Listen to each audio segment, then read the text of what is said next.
Jangan.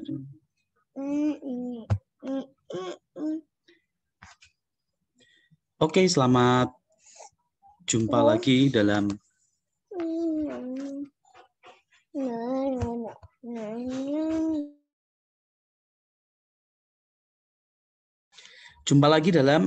praktek hukum perusahaan kuliah, praktek tentang hukum perusahaan. Nah, pada kesempatan ini teman-teman akan diajak berdiskusi mengenai anggaran dasar perseroan terbatas. Nah, dalam kerangka hukum perseroan terbatas, anggaran dasar menjadi kunci dalam segala macam aktivitas hukum terkait dengan perseroan terbatas. Nah, mengapa kemudian anggaran dasar adalah sesuatu yang layak untuk dipelajari? Karena dalam anggaran dasar itu terdapat poin-poin penting di mana ada batasan-batasan perbuatan-perbuatan hukum perseroan terbatas dan segala organnya yang mendasari aktivitas perseroan terbatas sebagai badan hukum nantinya. Nah, sebagai gambaran awal,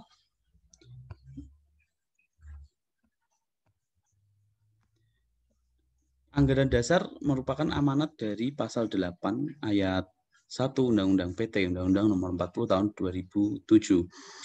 Akta pendirian memuat anggaran dasar dan keterangan lain yang berkaitan dengan pendirian perseroan. Pada kesempatan yang lalu sudah dijelaskan bahwa anggaran dasar merupakan bagian dari akta pendirian, merupakan substansi akta pendirian yang jelas bahwa akta pendiriannya berupa akta otentik. Nah, kalau kita melihat anggaran dasar, maka secara substansi anggaran dasar itu sebenarnya punya fungsi-fungsi, punya uraian-uraian yang menjelaskan tentang sesuatu. Nah, sesuatunya apa? Yakni keseluruhan aturan umum yang meliputi pengaturan secara langsung kehidupan organisasi dan hubungan organisasi dengan anggotanya agar tercipta tertib organisasi. Dalam kerangka ini saya ingin menyampaikan bahwa anggaran dasar kenapa dibuat? Sebenarnya secara umum anggaran dasar ini memiliki jangkauan, memiliki uraian, memiliki penjelasan-penjelasan sehingga disebut sebagai aturan umum. Ini tidak selalu anggaran dasar dalam perseroan terbatas. Semua anggaran dasar yang mendasari berdirinya sebuah organisasi itu umumnya dia berisi tentang aturan-aturan. Nah, aturan-aturan ini merupakan ketentuan-ketentuan pokok yang menjadi dasar bagi tata kehidupan organisasi, apapun organisasinya sebenarnya. Jadi ketentuan-ketentuan yang dituangkan di dalam anggaran dasar ini membatasi, memberikan limitasi pada apa hal-hal yang akan dilakukan oleh organisasi itu atau yang tidak boleh dilakukan oleh organisasi.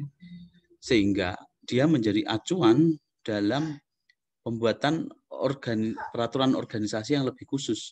Kalau anggaran dasar ini sifatnya general, maka secara spesifik, maka organisasi boleh kemudian menerbitkan peraturan-peraturan yang lebih teknis, lebih khusus untuk organisasinya yang berlaku secara internal.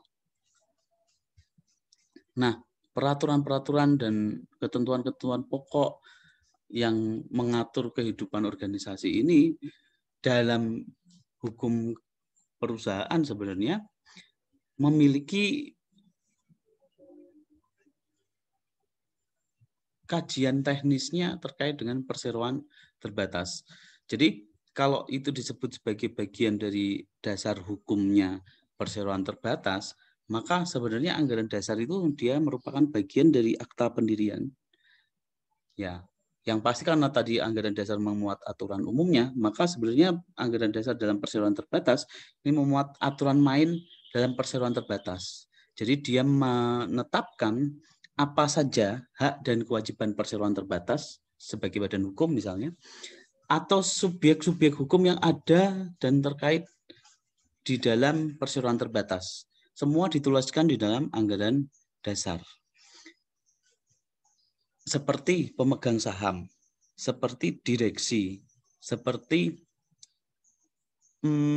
dewan komisaris, itu organ. Juga hal-hal atau perbuatan-perbuatan hukum yang terkait dengan perseroan terbatas. Maka itu diungkap semua di dalam anggaran dasar. Jadi anggaran dasar dalam Undang-Undang Perseroan Terbatas mengatur mengenai aktivitas semua subjek hukum di dalam perseroan terbatas, aturan umumnya, ketentuan-ketentuan pokok yang merupakan dasar dari tata kehidupan perseroan terbatas itu sendiri. Juga dia berfungsi sebagai acuan untuk membuat peraturan-peraturan perseroan terbatas karena dia merupakan badan hukum yang berdiri sendiri. Nah, di dalam pasal 8 itu kemudian disampaikan atau diatur tentang substansi minimal dalam anggaran dasar PT. Nah, saya akan mencoba memberikan gambaran umum mengapa kemudian itu harus diatur. Mengapa substansi minimal itu harus diatur. Pada kesempatan yang lalu kita berbicara mengenai intervensi negara dalam aktivitas subjek hukum dalam menetapkan PT sebagai badan hukum, sebagai subjek hukum yang menyandang hak dan kewajiban. Maka negara harus memberikan perlindungan tentang hak dan kewajiban seperti apa yang kemudian dapat dilakukan subjek hukum badan hukum PT. Nah, untuk mendapatkan status sebagai artificial person badan hukum, maka negara kemudian menetapkan syarat minimal identitas perseroan terbatas. Nah, identitas ini bisa ditemukan di dalam anggaran dasar PT. Jadi kartu tanda penduduknya itu ADPT, anggaran dasar PT. Nah, di sana dicantumkan satu, nama dan tempat kedudukan perseroan. Sama di dalam KTP kita itu jelas bahwa nama saya siapa, saya tinggal di mana, domisili. Yang kedua, badan hukum dibentuk karena artificial disahkan oleh negara, maka dia punya maksud dan tujuan. Dan maksud tujuan itu jelas untuk melakukan kegiatan usaha perseroan. Nah, anggaran dasar juga harus memuat jangka waktu berdirinya perseroan. Kapan dia berdiri, sampai kapan, dan batasan waktunya dia hidup itu seperti apa. Nah, karena anggaran dasar PT juga harus mengungkap besarnya jumlah modal dasar, modal ditempatkan, dan modal disetor, itu sebenarnya untuk mewujudkan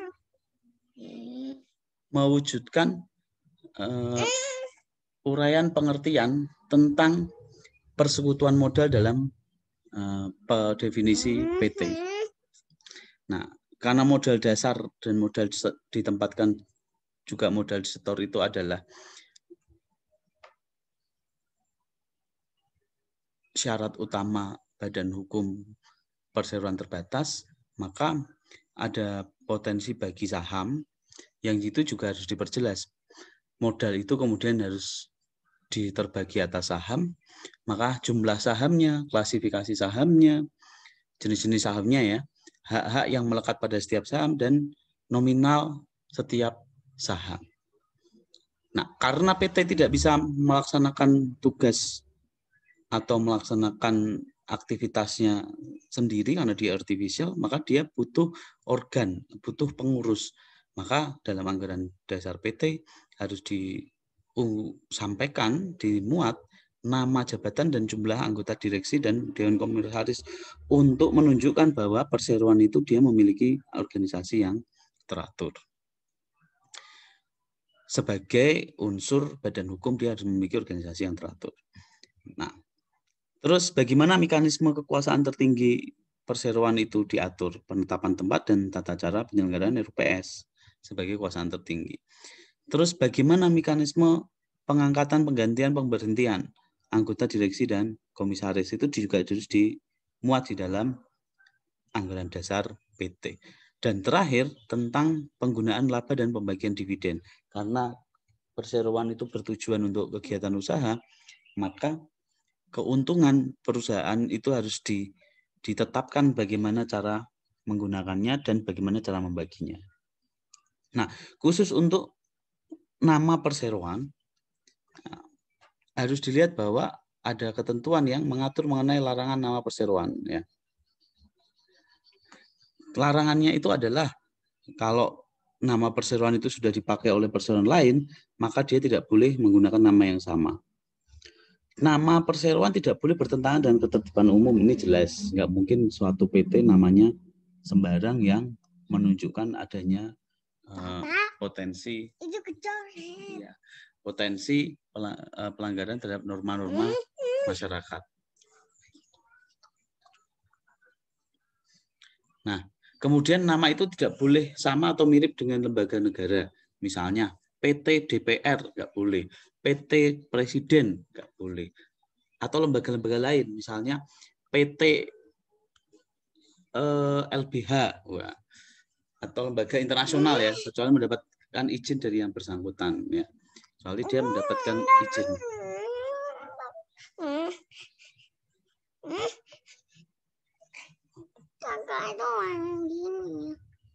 Oke. Terus PT itu tidak boleh terdiri dari angka atau rangkaian angka. PT 123 nggak boleh. Oh ya, PT juga tidak boleh namanya itu tidak sesuai dengan maksud dan tujuan. Atau menunjukkan maksud tujuan perseroan saja tanpa nama diri, misalnya PT Alih Daya nggak boleh. Dia harus menunjukkan identitas yang menunjukkan kegiatan usaha, misalnya PT Setio Alih Daya itu boleh. PT Akim Alih Daya itu boleh. Dia juga tidak boleh PT itu bernama sebagai arti dari suatu perseroan, badan hukum atau persekutuan perdata. Jadi PT-nya itu PT namanya itu nama definisi perseroan, nggak boleh. Nah, ada kewajiban menggunakan frasa perseroan terbatas atau PT, disingkat PT, untuk perseroan terbatas yang sifatnya tertutup. Nah, karena ada perseroan terbatas yang sifatnya terbuka, maka harus mengacu pada Undang-Undang Pasar Modal juga. Maka di belakang frasa itu PT, ya PPT, kemudian nama PT-nya apa, di belakangnya ditambahin TBK atau terbuka untuk menunjukkan bahwa perseroan itu telah menjual atau kepemilikan sahamnya itu dimiliki pula oleh masyarakat umum. Nah, karena nama ini menjadi suatu identitas kunci, maka diaturlah dalam PP 43 tahun 2011 tentang tata cara pengajuan dan pemakaian nama perseroan terbatas. Nah, yang menjadi poin pentingnya adalah nama PT harus belum pernah dipakai secara sah oleh PT yang lain atau tidak sama pada pokoknya dengan nama PT lain. Hal ini berimplikasi hukum pada apa sih sebenarnya? Pada kedudukan legal standing ketika PT itu mengalami permasalahan hukum. Kalau PT-nya itu diperbolehkan menggunakan nama yang sama, maka ketika menggugat PT yang sama itu, kalau PT yang sama itu ada dua, maka bisa jadi PT yang lain yang punya nama yang sama juga bisa menjadi subjek hukum dalam proses peradilan. Nah, proses permasalahan hukum ini. Nah, ini akan menimbulkan ketidakpastian siapa yang digugat. Oleh karenanya, negara harus memberikan perlindungan terhadap subjek hukum, badan hukum yang lain. Sehingga nggak boleh nih nama PT sama dengan PT yang sudah ada. Selain itu, dalam PP ini juga diatur tentang kedudukan PT. Harus ditulis lengkap di dalam anggaran dasar dari nama jalan, nomor jalan, kabupaten, kota, dan provinsi. Untuk menunjukkan dia itu tinggal hidup di mana, menjalankan kegiatan usaha di mana. Dan yang namanya perseroan terbatas dan sudah dituliskan dalam anggaran dasar yang nanti diuraikan dimuat dalam akta notaris sebagai akta autentiknya, maka itu harus dilakukan di dalam wilayah negara kesatuan Republik Indonesia yang tercinta ini. Nah, juga diatur mengenai jangka waktu berdirinya perseroan, substansi anggaran dasar terkait jangka waktu berdirinya perseroan. Karena suatu PT bisa dibentuk atau didirikan untuk jangka waktu yang terbatas. Atau dia jangka waktunya tidak ditulis sehingga dia hidup selamanya. Bisa jadi ya. Untuk jangka waktu yang terbatas misalnya ini PT-PT yang sifatnya konsorsium punya proyek-proyek khusus yang dilakukan oleh PT dengan tujuan kalau proyeknya sudah selesai maka PT-nya berakhir. Nah, bisa secara jangka waktu diatur di dalam anggaran dasar. Jadi untuk memperjelas tinggal hidupnya itu akan berapa lama. Nah, kemudian yang penting lagi adalah tentang maksud dan tujuan serta kegiatan usaha. Yakni dia harus ditulis secara lengkap dan jelas apa tujuannya, apa maksudnya kegiatan usaha perseroan itu dipilih. Nah, itu kemudian dalam daftar jenis kegiatan usaha harus sesuai dengan KBLI 2017. Nah, itu di OSS. OSS itu one single submission. Ketika dia punya kegiatan usaha tertentu, maka kegiatan usaha itu harus wajib dimintakan izin usaha ya, melalui one single submission OSS ya. Jadi ada daftar kegiatan usaha yang diperbolehkan atau sesuai dengan KBLI. KBLI itu kelompok jenis usaha ya. Jadi ada daftarnya supaya kita bisa memiliki izin usaha. Kalau tidak sesuai dengan KBLI, maka permohonan pendirian PT itu bisa ditolak oleh Ditjen AHU ya, dalam proses inkorporasi itu. Nah, kemudian tentang modal. Modal juga wajib dituliskan berapa modal dasarnya. Secara total ya modal dasarnya. Berapa modal yang disetor prosentasenya. Nah, ini yang kurang nih modal yang ditempatkan. Nah, modal dasar, modal disetor, modal ditempatkan. Berapa rupiahnya nominalnya? Berapa nilai sahamnya setiap lembarnya? Berapakah banyak saham yang sudah berapa banyak uang yang sudah disetorkan atau ditempatkan sebagai modal? Siapa saja yang sudah menyetorkan atau menempatkan modal itu? Jadi subjek-subjeknya juga harus ditulis, sehingga akan mewujudkan juga dalam satu pengertian tentang kewajiban para pendiri untuk ambil bagian saham. Maka PT harus jelas siapa pemilik sahamnya. Nah, berkaitan dengan modal, maka saham juga harus diperjelas. Di dalam anggaran dasar, ketentuan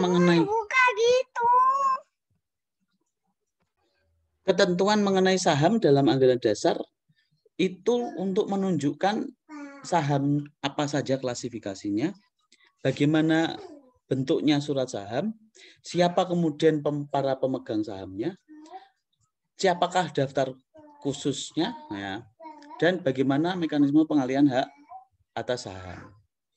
Dan hal ini, ketentuan mengenai saham ini harus dijabarkan dengan detail, dengan maksud apakah untuk memberikan perlindungan tentang para pemilik saham, entah itu pemilik saham yang mayoritas atau pemilik saham yang minoritas. Nggak boleh kemudian di dalam anggaran dasar tidak dimuat ketentuan mengenai saham ini. Jadi harus jelas siapa apa jenis klasifikasi dan hak-hak yang melekat pada saham.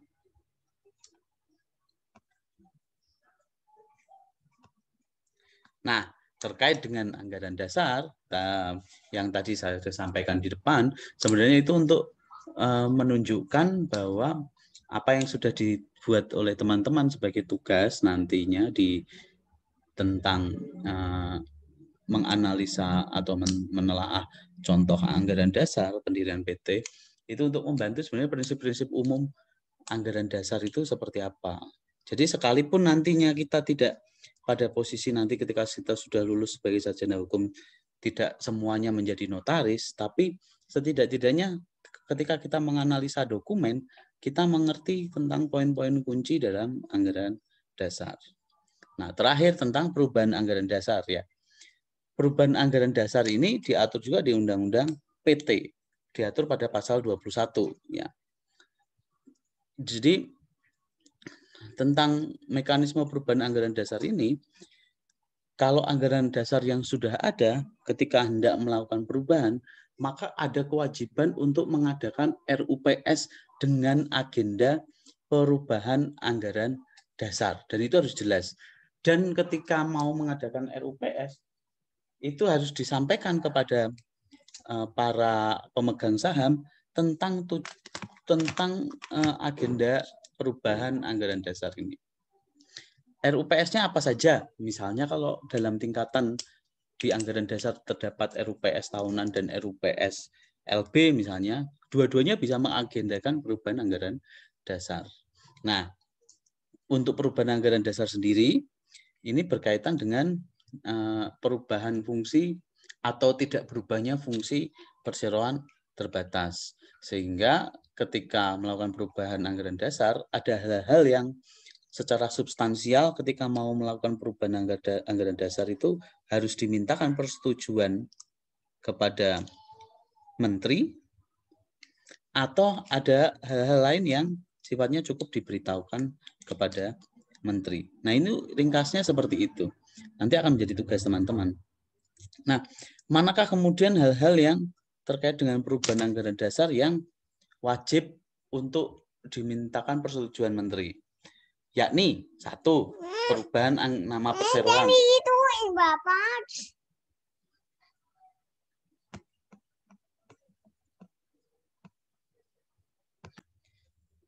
Yang wajib dimintakan persetujuan menteri tentang nama perseroan atau tempat kedudukan perseroan. Nama perseroan dan atau tempat kedudukan perseroan. Kalau itu dirubah, maka harus dimintakan persetujuan menteri.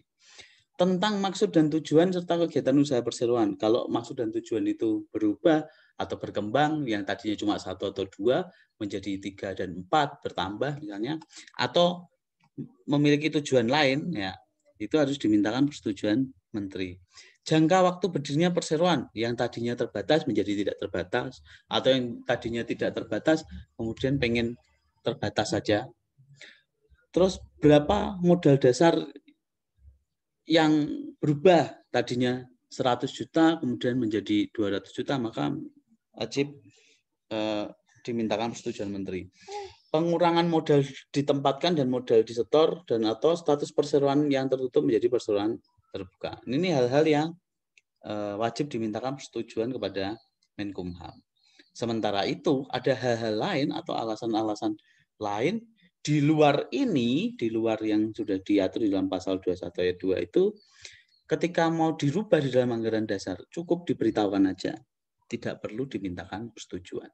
Persetujuan itu akan menimbulkan satu perubahan keadaan terhadap perseroan, karena perubahan anggaran dasar.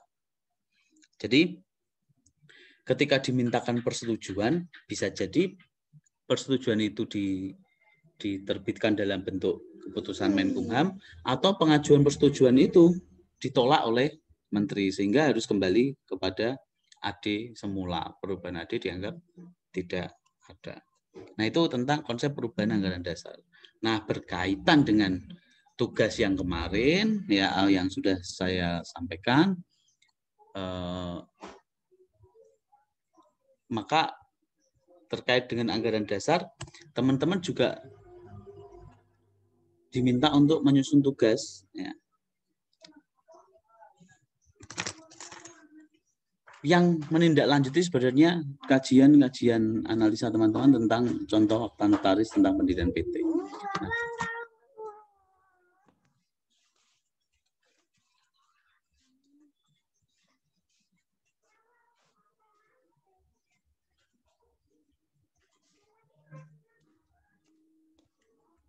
Nah, tugasnya adalah teman-teman dari akta notaris yang kemarin menjadi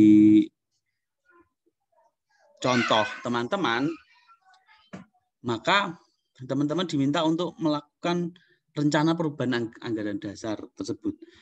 Yang terserah teman-teman apakah perubahan itu harus dimintakan persetujuan atau dimintakan atau cukup diberitahukan kepada menteri.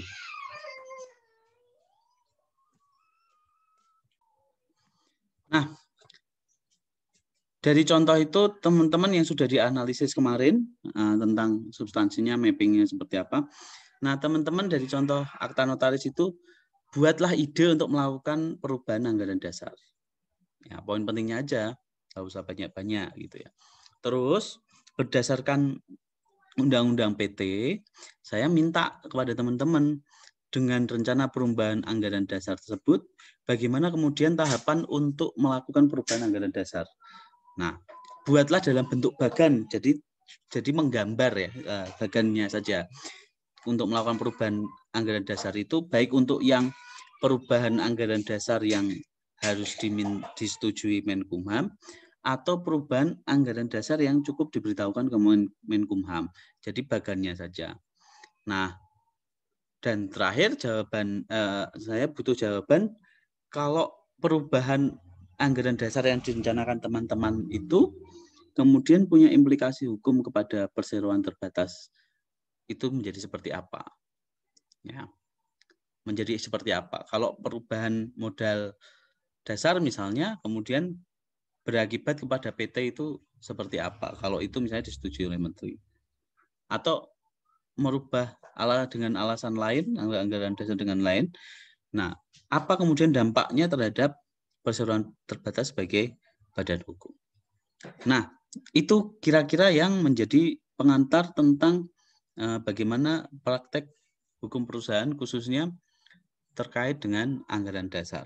Silakan tugasnya dibuat dalam bentuk di PDF dan dikirim ke email saya pada maksimal tanggal 15 Juni. Saya kira itu. Bila Anda ada pertanyaan dan lain sebagainya, teman-teman bisa berkorespondensi melalui komunikasi WhatsApp atau chat. Saya persilahkan. Dan terima kasih. Sampai jumpa pada kesempatan kuliah berikutnya.